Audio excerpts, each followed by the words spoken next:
बिस्मिल्लाहिर्रहमानिर्रहीम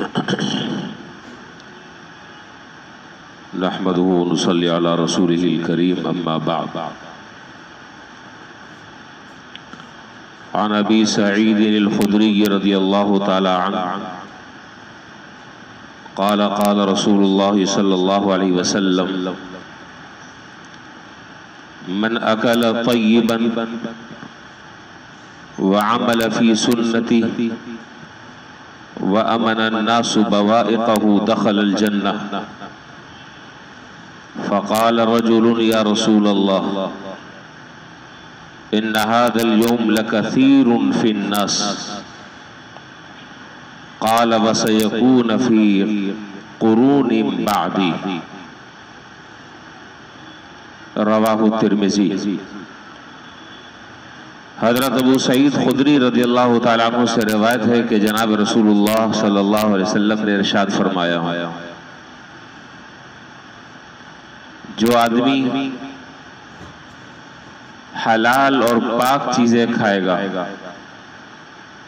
व अमल बिसुन्नती और इत्तिबाए सुन्नत के मुताबिक अपनी जिंदगी गुजारेगा, सुन्नतों को बिदअत के मुकाबले में दिल से अजीज समझेगा, व अमन अन्नासु बवाइक़ह और लोगों को अपनी तकलीफों से दूर रखेगा।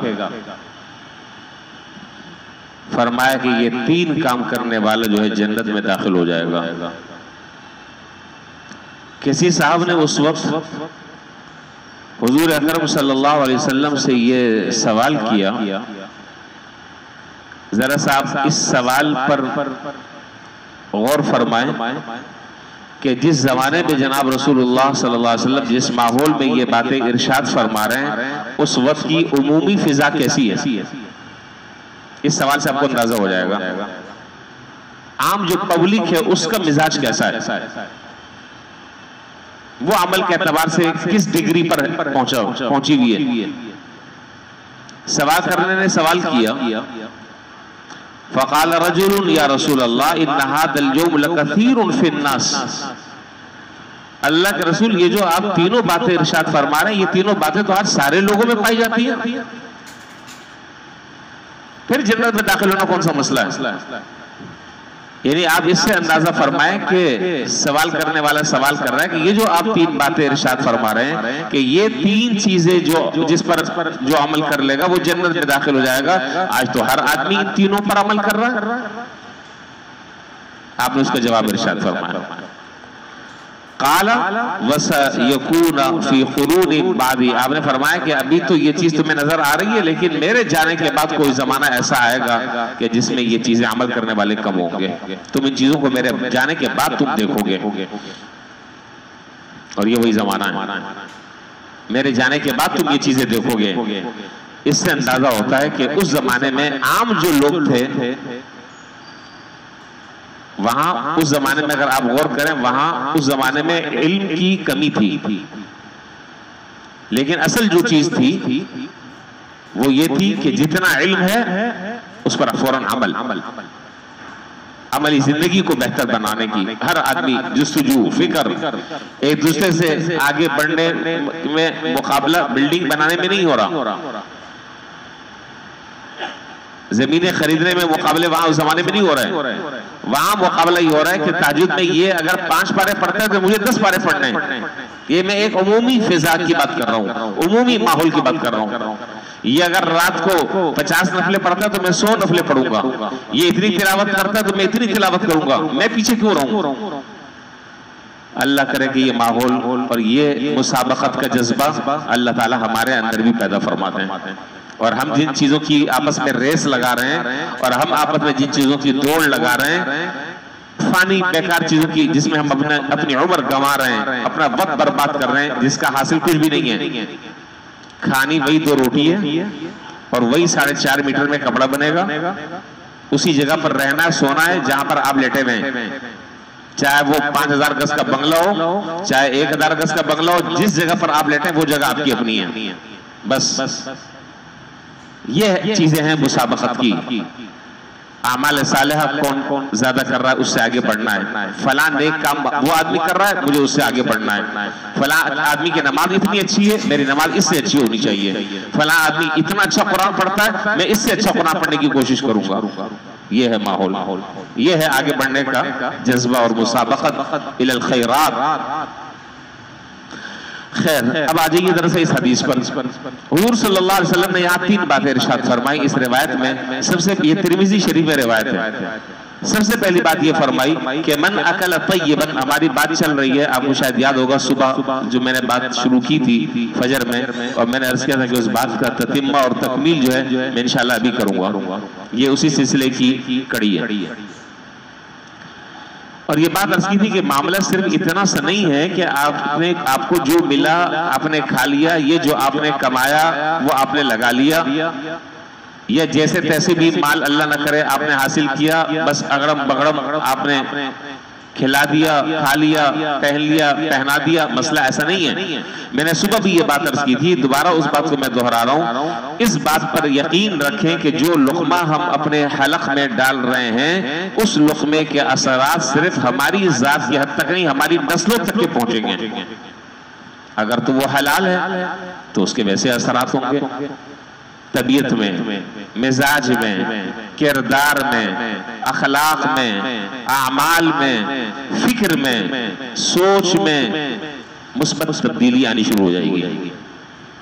गुनाहों का ख्याल कम आएगा, नेकी की तरफ रग़बत ज्यादा बढ़ेगी, कुरान पढ़ने में मजा आएगा, नमाजें पढ़ने में मजा आएगा, दीन की बात सुनने में दिल लगेगा। और अल्लाह न करे अगर ये एहतमाम नहीं किया तो फिर आदमी बितकेगा दीन की बात से। क्या मुसीबत है हर बात ये अल्लाह रसूल की बात है, हर बात अल्लाह ताला माफ फरमाए। सबसे बड़ा नुकसान ये है कि अल्लाह ताला ताआत की, इबादत की, नेकियों की तौफीक सल्ब कर लेते हैं। यह हराम की नहुसत है। बुराई में बड़ा दिल लगता है, बुराई में बड़ा मजा आता है, नेकी करते करते तबीयत उचाट हो जाती है। तो हलाल खाने की और हलाल कमाने की शरीयत में बड़ी अहमियत है। और हलाल रिस्क का एहतमाम अगर आदमी करे तो बड़े उसकी जिंदगी पर खुशगवार असरात मुरत्तब होते हैं। आपको मालूम है इस वक्त पूरी दुनिया में 4 अइम्मा की फिक़ह चल रही है। अहनाफ, शवाफे, हनाबिला, मालिकिया। ये माना नहीं है कि और बड़े बड़े इमामों ने फिक़ह नहीं लिखी थी या उनकी फिक़ह नामुकम्मल थी। अल्लाह ताला ने कबूलियत इन 4 फिक़ह को दी है। और ये चारों के चारों फिक़ह के जो अइम्मा हैं ये हमारे सरों के ताज हैं। जो आदमी जिसकी फिक़ह पर अमल करता है बहुत बेहतर है। लेकिन अलबत्ता हम इतनी बात जरूर कहेंगे कि आधा तीतर और आधा बटेर नहीं होना चाहिए। मीठा मीठा, हब हब और कड़वा कड़वा, थू थू, ऐसा नहीं होना चाहिए। अगर आप हजरत इमाम अबू हनीफा रहमतुल्लाह अलैह के मुक़ल्लिद हैं, उनकी तकलीद करते हैं, उनकी फ़िक़ह पर अमल करते हैं, तो अव्वल से लेकर आखिर तक के आपके लिए अब दूसरी किसी फ़िक़ह पर अमल करने की इजाजत नहीं है। ये नहीं कि जहां से आसान चीज मिल रही है आपने वहां से वो चीज ले ली, वहां से कोई आसान चीज मिल रही है, ये तो फिर मलगूबा हो गया, दीन का मजाक हो गया। ये शरीयत पर, दीन पर अमल नहीं हुआ। हजरत इमाम शाफी रहमतुल्लाह अलैह, हजरत इमाम अहमद बिन हंबल रहमतुल्लाह अलैह, हजरत इमाम मालिक रहमतुल्लाह अलैह, जिसकी फिक़ह पर भी अगर कोई आदमी अमल करता है बहुत अच्छी बात है। उम्मीद है अल्लाह की रहमत से, यकीन है कि इंशाअल्लाह मंजिल पार हो जाएगी। लेकिन 100% उनकी उस फिक़ह पर अमल किया जाए। तो मैं अर्ज़ कर रहा था कि 4 फिक़ह हजरत इमाम में ज्यादा तमीद नहीं बांध रहा, अब मकसद की बात शुरू कर रहा हूं। 4 अइम्मा हैं, उनकी चारों फिक़ह है, पूरी दुनिया में इस वक्त राइज है। हम हजरत इमाम अबू हनीफा रहमहुल्लाह के मुक़ल्लिद हैं, हम हजरत की तक़लीद करते हैं। कोई किसी और की तक़लीद करता है तो वो काबिल मलामत नहीं है, इंशाअल्लाह वो भी नजात पा जाएगा। अच्छा जी, हजरत इमाम शाफी रहमतुल्लाह अलैह बहुत बड़े अपने वक्त के इमाम और बहुत बड़े वक्त के फ़क़ीह गुजरे। उनकी अपनी फ़िक़्ह है, फ़िक़्ह शाफ़ी। बहुत सारे ममालिक में उनकी फ़िक़्ह पर अमल होता है। उनके एक शागिर्द हैं, उनका नाम है हजरत इमाम अहमद बिन हम्बल रहमतुल्लाह अलैह, मशहूर हैं। उनके हालात जिंदगी पढ़ने के तो गोया कि हजरत इमाम शाफी रहमतुल्लाह अलैह जो हैं वो उस्ताद हैं और हजरत इमाम अहमद बिन हम्बल रहमतुल्लाह अलैह उनके शागिर्द हैं। यहां तक बात समझ में आ गई। हजरत इमाम शाफी रहमतुल्लाह अलैह जो है वो मिस्र में, आप अपने मायनाज शागिर्द को खत लिखते हैं, यानी हजरत इमाम अहमद बिन हम्बल रहमतुल्लाह अलैह को खत लिखते हैं कि भाई इतना अरसा गुजर गया, तुम मिलने के लिए नहीं आए, तुम मुलाकात के लिए नहीं आए, इतना अरसा गुजर गया। जैसे ही उस्ताद का खत पहुंचा, क्या खुशी के वारे न्यारे हो गए। उन्होंने जवाब दिया कि हजरत फला महीने की फला तारीख को मैं हाजिर हो रहा हूँ। हजरत इमाम शाफी रहमतुल्लाह अलैह उस्ताद हैं, हजरत इमाम अहमद बिन हम्बल रहमतुल्लाह अलैह उनके शागिर्द हैं। उस्ताद खत लिख रहा है शागिर्द को कि भाई इतना अरसा हो गया, तुम्हारी कोई खैर खबर नहीं, आते नहीं मिलने के लिए। उन्होंने लिखा कि जी मैं आपके पास फला तारीख को पहुंच रहा हूँ। हजरत इमाम शाफी रहमतुल्लाह अलैह अपने मायनाज इमाम और अपने मायनाज शागिर्द के इस्तेकबाल और उसकी पुरतकल्लुफ दावत की तैयारियों में लग गए। बास किताबों में लिखा है कि हजरत इमाम शाफी रहमतुल्लाह अलैह ने हजरत इमाम अहमद बिन हम्बल रहमतुल्लाह अलैह के एजाज में तकरीबन 59 के करीब डिशें बनवाई, 59 के करीब डिशें बनवाई। बास किताबों में तादाद कुछ और लिखी है, जो भी हो, लेकिन इतना है कि पुरतकल्लुफ दावत। मिस्र का जो बादशाह था वो हजरत इमाम शाफी रहमतुल्लाह अलैह का मुअत्तक़िद था। तारीख आ गई, घर में भी तज़किरा हो रहा है, घरों में भी बच्चियां खुशी से गीत गा रही हैं। हजरत इमाम शाफी रहमतुल्लाह अलैह की जो बच्चियां छोटी छोटी, वो कि हमारे घर में इतना मुक़द्दस और बड़े मेहमान आ रहे हैं, गीत गा रही हैं खुशी से। तारीख आ गई। हजरत इमाम शाफी रहमतुल्लाह अलैह इस्तेकबाल के लिए अपने शागिर्द के अपने घर से शहर की तरफ रवाना होते हैं। बादशाह भी साथ साथ है, और आप जानते हैं कि जब बादशाह इस्तेकबाल के लिए साथ साथ जा रहा है तो बादशाह के साथ उसके वुज़रा भी हैं, उस उमरा भी हैं, ज़ुआमा भी हैं, छोटे भी हैं, बड़े भी हैं, गरीब भी। क्या वो मंजर होगा। पूरा एक हुजूम जो है वो जा रहा है इस्तेकबाल के लिए। हजरत इमाम अहमद बिन हम्बल रहमतुल्लाह अलैह पहुंच गए, उनका इस्तेकबाल कर उनको इज्जत के साथ जो है वो घर पर लेकर आ गए। मजमा सारा मिल मिलाकर रुखसत हो गया। अब लगा दस्तरखान खाने का, इतनी सारी डिशें। हजरत इमाम अहमद बिन हम्बल रहमतुल्लाह अलैह ने बिस्मिल्लाह पढ़कर खाना खाना शुरू किया। बच्चे भी खड़ी हुई हैं, देख रही हैं, छोटी बच्चियां। इमाम साहब रहमतुल्लाह अलैह ने जब खाना खाना शुरू किया तो ऐसा लग रहा था कि जैसे कभी इन्होंने खाना देखा नहीं।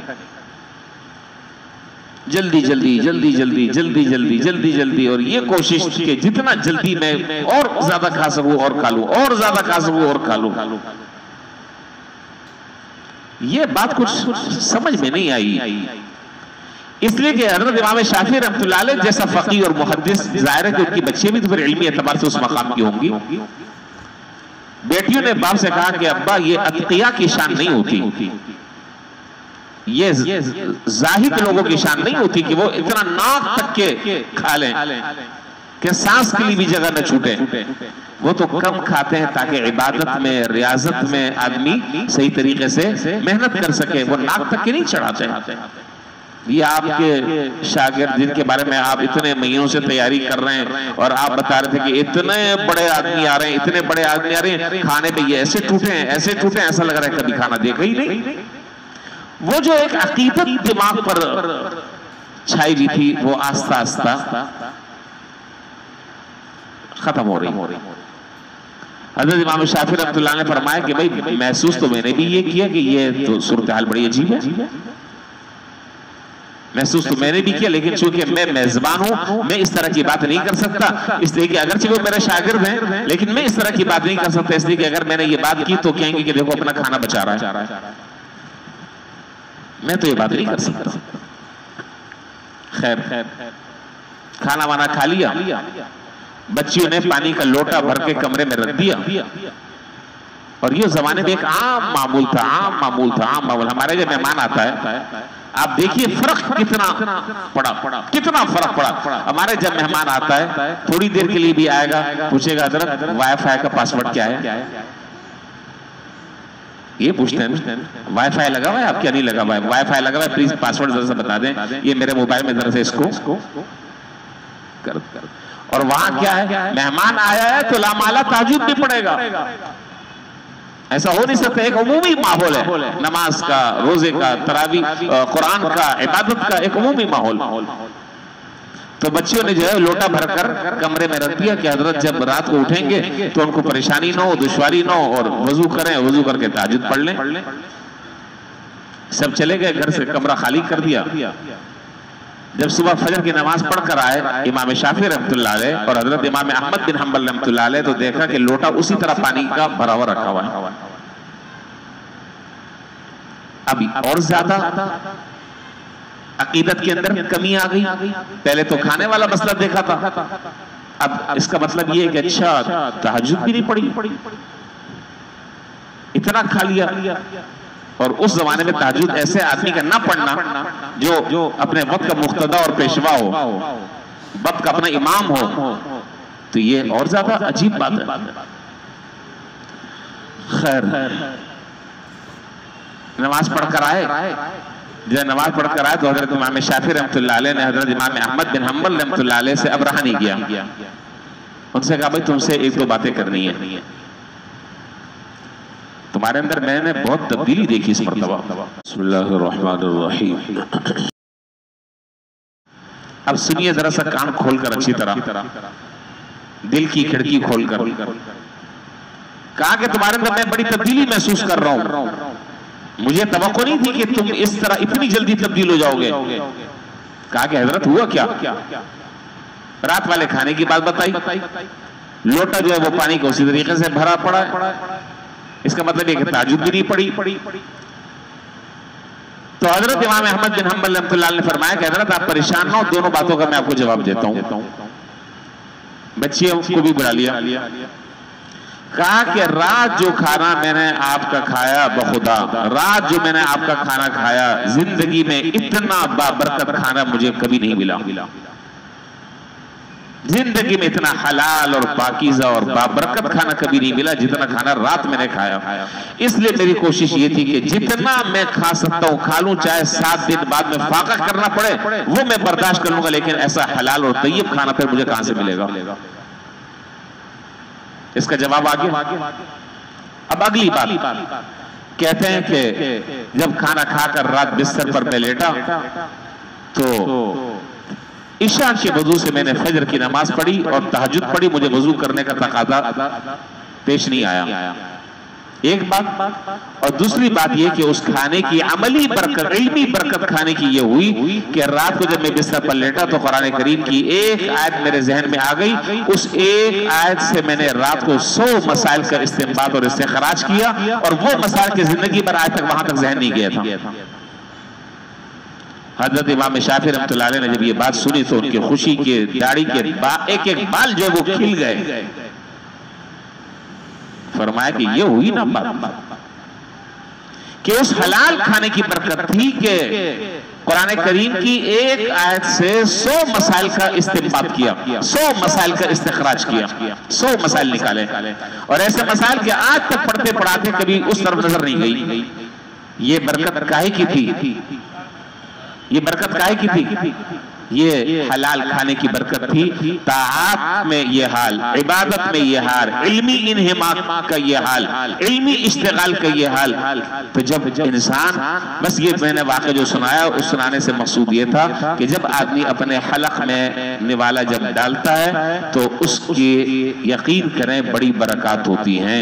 इसलिए भाई हमें इन बातों का एहतमाम करना चाहिए कि कोशिश हमें ये करनी चाहिए कि हत्तल इम्कान हम अपने खाने को, अपने पीने को, अपने पहनने को, ओढ़ने को क्या करें, हलाल बनाएं। मुस्लिम शरीफ की एक हदीस मेरे ज़हन में और आ रही है, मैं ज्यादा अब वक्त नहीं ले रहा, बाद इशारे तक हो रहे होंगे कि ये छोड़ते ही नहीं है स्पीकर। मुस्लिम शरीफ की हदीस है, हुजूर सल्लल्लाहु अलैहि वसल्लम फरमाया कि आखिरी वक्तों में एक वक्त ऐसा होगा कि एक आदमी बिखरे बालों वाला होगा, अटा पड़ा होगा उसका चेहरा गर्द गुबार से, उसकी ज़ाहिरी हालत काबिल अफसोस होगी, न उसे कपड़ों की खबर होगी, न उसको बालों की खबर होगी, ऐसा अटा हुआ होगा, परागंदा बाल,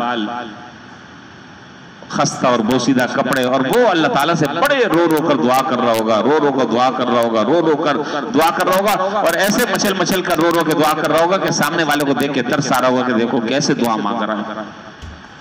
आपने फरमाया कि मतअमुहु हराम व मशरबुहु हराम व मलबसुहु हराम फअन्ना युस्तजाबु लिज़ालिक। अरे इस आदमी का हाल हम तुम्हें बताते हैं, इस आदमी का पूरा टोटल खाना हराम का, पीना हराम का, ये जो कपड़े पहने में ये हराम के, जब इन सारी हराम सूरतों के साथ अल्लाह ताला से दुआ की जाएगी, फअन्ना युस्तजाबु लिज़ालिक, अल्लाह ताला फिर उस दुआ को कैसे कबूल फरमाएंगे। तो आज जरूरत जो है वो है अपने रिस्क को, अपनी आमदनी को हलाल करने की, अपने रिस्क को, अपनी आमदनी को हलाल करने की। जितना हलाल का इंशाअल्लाह हम एहतमाम करेंगे, हमारी इबादतें भी।